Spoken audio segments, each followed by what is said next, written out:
Writing review of The Rules of Wealth by Richard Templar. And tonight we're going to examine Rule 101 to 105. Right.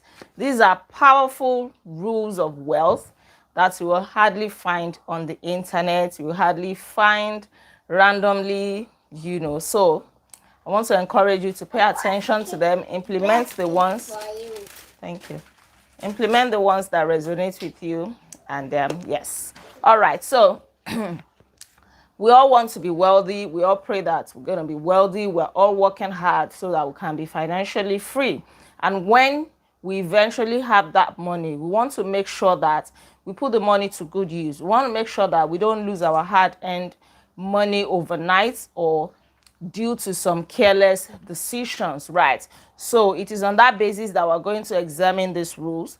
Rule 100 says, 101 says, find ways to give people money without them feeling they are in your debt. Now that you have money, right, it is important that you share your money. That is a good thing to do. You don't want to, spend your money alone. You really want to bless lives with your money. There are some people who give out money and the receiver feels very, very embarrassed. They feel belittled, right? So if you want to give people money, you can actually give people money to people who haven't even asked for it, or people who don't look like they really need it or deserve it, or people who are going to use it well. They also want to use the money to move their own lives forward, to start a business, to go to school, to learn a skill.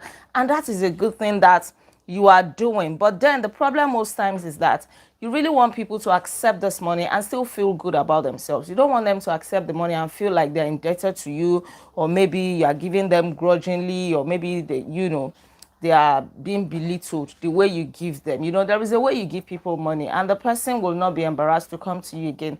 The person will not feel guilty. They will not feel like, oh, they owe you something. So you can give cheerfully.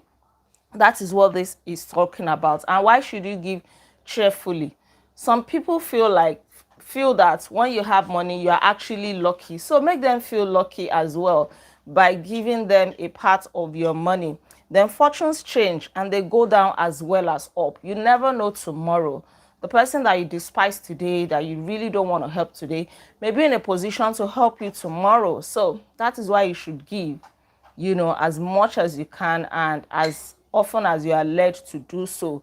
And you also give because you want your friends to be happy. When you give people money, you put a smile on their faces, and that is actually a good thing. Of what use is your money when your friends are in misery, they are in debt, they cannot even eat well? You want to be like a one-eyed man in the midst of the blind. No. If you are happy, your friends are going to be happy. Then you should also give because you just want to help your friends. Your friend is owing house rent and you're in a position to pay it. Why don't you pay it? After all, what are friends for? There are so many reasons why you can give. So you determine your reason. Once you have money, be generous, wisely anyways. Be generous, help as many people as you can help, not recklessly, and then do so cheerfully so that they don't feel they don't feel somehow, you know what I mean? So the way you do it, the approach is very, very important. Now, rule 102 says, don't overprotect your children from the valuable experience of poverty. I'm sure some of us are like, poverty, no, I don't want my children to be poor. All right, it is not in that sense. Now, the first part says, don't overprotect your children.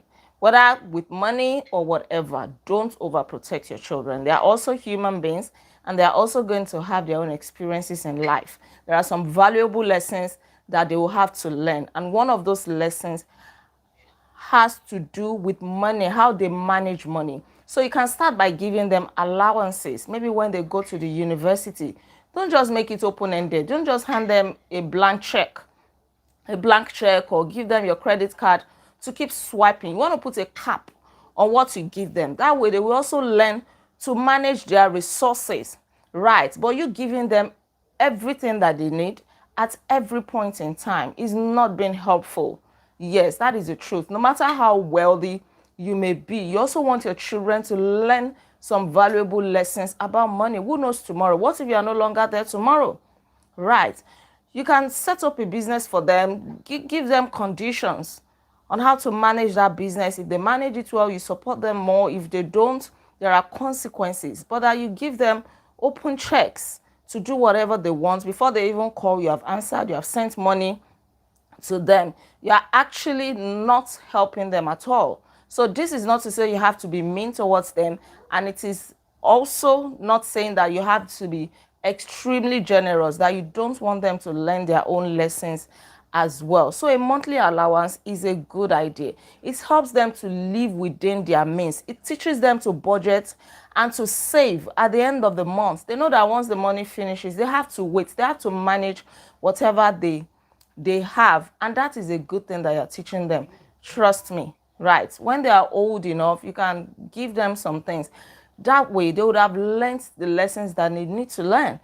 So if you don't teach them all these things, what happens when you are no longer here? They're going to squander your money. They will. The money that you worked so hard for, they'll squander it because you have not taught them to work with their hands. You have not taught them to live within their means, to manage their resources, and so much more. So figure out how much you want to give them. Right. Let them also put in effort into making sure that they spend their money wisely. Now, Rule 103 says, know how to choose charities or good causes. Now that you have become wealthy, yeah, there are so many people that will be coming to you. Maybe they'll come to you personally, or you see them on TV, on radio, on the internet. Somebody needs money. There is an NGO somewhere. There is a charitable organization. All of them will keep coming. Some are not coming to you directly, but you'll be seeing all of these things. And then if you are not careful, you feel guilty if you are not able to help. So know when to choose. You can't help everybody. There are so many hungry people in the world. And as long as heaven and earth remains, there will always be poor people. You can't be the one to feed everybody. So there are some good causes that you give to, and there are some that you have to overlook. And we also know that there are so many charity organizations, NGOs, that are just out there to make money for themselves into their own pockets. They will come on TV. Oh, some crocodiles are dying somewhere. Oh, these fishes are lame. Oh, the animals in the zoo are depressed and all of that. Can you donate 10,000 pounds? That's a lot of money. Can you donate 10 pounds, minimum of 10 pounds or 10? Anyway, we don't have such funny cases in Nigeria because so many people have not even eaten. Not to talk of feeding some crocodiles somewhere. Right. But of course, whether in Africa or wherever, people will always come to you to ask for money. So you need to decide what is important to you. You need to also work out what you want to do. Do you want to give money? Do you want to get involved? You can even help without giving money directly. Maybe you also travel to that country to go and help people, to go and teach. Yes. You can go somewhere to teach. Giving is not about money alone. You can go and share your knowledge with them. You can drill a borehole for them for clean drinking water. You can volunteer. Maybe you're a health professional. You can volunteer to go somewhere and treat sick people. Right. So check out charities you might think suitable on the internet and see if their values or their ideals fit in with yours. Then check out the charities themselves. What are their financial statements? Hope some people are not somewhere just embezzling money, all in the name of charity. Right. Then trust your gut feelings. If you feel that is wrong, then maybe it is wrong. And if you are not led to do it, don't be guilty about it. There are some charities that will require you to just come and help. There are some that require to donate your used clothes and all of that. Do good, be generous, but make sure that you do it wisely. Because as long as you are willing to give, millions of people, billions are willing to receive. So Rule 104 says, spend your own money because no one will spend it as wisely as you. Now that you have become very wealthy, some people will be coming around. Oh, they want to help you do this. They can offer to do this, phone calls here and there, marketing materials, different kinds of things. And the richer you become, the stronger the temptation to just hand over your financial affairs to people to manage for you. Of course, when you become very, very old and you can no longer manage your financial affairs, you may want to hand it over to a trusted person. But until then, spend your own money yourself wisely. Don't just give people the opportunity to exploit you.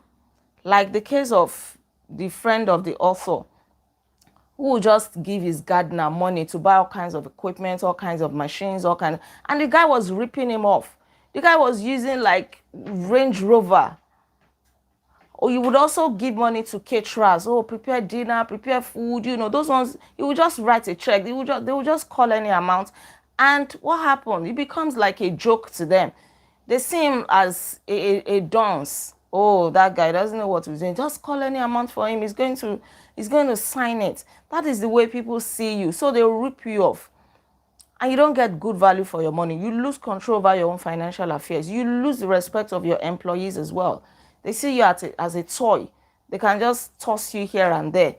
Whatever they call for you, they know that you're going to sign. You don't check anything. You just call the car dealer. Oh, send me one car. They send you any car. They hike the price. And that is it.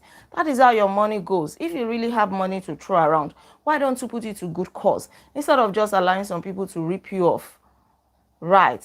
They are thieves. If you really want your money to make an impact in the world, there are some people who need it more. They are hungry, not people who just want to enrich their own pockets illegally. They want to become rich because of you. So take control of your financial affairs. Don't give anyone authority to sign personal checks. Set people proper budgets. Check everything they bring. They bring a proposal, they bring a quotation. Check it. Verify. Right. Stay on top. Stay in control. If the author says don't ever subscribe to joint accounts, well, there are some couples who do joint accounts. They trust each other so much. I don't have a problem with that. But if you suspect that your partner is going to misuse money, mismanage money, think twice before you start having a joint account with him or her. And there is no need for joint accounts in some cases. But take control of your expenses. You have worked so hard for your money. Right. Don't just hand over everything to anybody. Laziness makes some people to do that. They are not even old. They are not even very rich yet. But they are too lazy to find out things. They are too lazy to shop around. They are too lazy to get the best deals that will help them preserve their money. Once they get to a shop, whatever amount is called for them, they buy it, You don't know that you're actually losing money. And then you get to the next store. What you bought is actually half the price. If you are not so wealthy yet, it can be very painful. You feel like you have thrown money away. Now, the last one for today, Rule 105, it says take responsibility before you take advice. There are tons of advice, loads and loads of advice, especially on the internet, right? Advice about different things. You're going to be taking many of them hook, line, and sinker without even verifying whether they align with your values, your ideals, your faith, and whatever. Sometimes you even feel blackmailed for not taking some of them. Right. If you don't want to feel that way, you have to be responsible. You need effort. You need hard work. You need to be mentally smart, not mentally lazy, not spiritually lazy. Otherwise, there will be so much of it. And at the end of the day, you'll be confused. You try out different things. Oh, this person said this, that person said that. Which one are you going to take, right? So you need to know who you are. Who are you? How did you get there? What are you worth, both financially and spiritually? Where do you want to go next? How do you expect to get there? These are part of taking responsibility. You have to take responsibility for your own life. People who are lazy, too lazy to read, too lazy to pray, too lazy to study, too lazy to do research. They just take all kinds of advice. At the end of the day, they're just like a piece of leaf floating on the top of the water. This one says go like this, it goes. The wind is just tossing you every now and then. That is not the way you want to live your life. So you need to take responsibility of your own life. And sometimes advice can come from unlikely sources, not just from experts. It can even come from your own children. It can come from that person that you think is not educated. It can even come from your own, from the Spirit of God, just saying something, telling you something. But if you have not learned to first and foremost take responsibility, if you don't have a mind of your own, you don't know who you are, you don't know where you're going, you just be taking every kind of advice. So it will take hard work, tremendous effort, to even review what you're taking. Time to take stock, to check. Very, very important. What do you want in life? If you don't know what you want, every advice is going to seem right. Not even in this jet age, internet age. Every advice will seem right. At the end of the day, you are confused. But if you know what you want, even if somebody is coming, this advice seems good, but you immediately know that this is not for you. You know where you're going. Right, that's what we're talking about. So take responsibility before you take advice. Otherwise, that advice is not going to do you good. It is going to get you confused at the end of the day. All right, that'll be all for today. Thank you so much for joining me on this review. Don't forget to like this video, share your comments with me, and please subscribe to this channel in case you are yet to subscribe. I remain Alaide Agbaje, also known as First Lady, and on this channel, I inspire you to live intentionally. We'll come together again on Monday by God's grace as we review rules 106 and 107, and then we move to the rules of other people's wealth. We do like rule 1, 2, 3 there. Yeah. We're going to finish this book next week. We are almost there. I think we have 3 more reviews or so to go. Yeah. So congratulations if you have come this far. You're welcome. Amen. Amen. All right. Enjoy your weekend. Bye. Be intentional.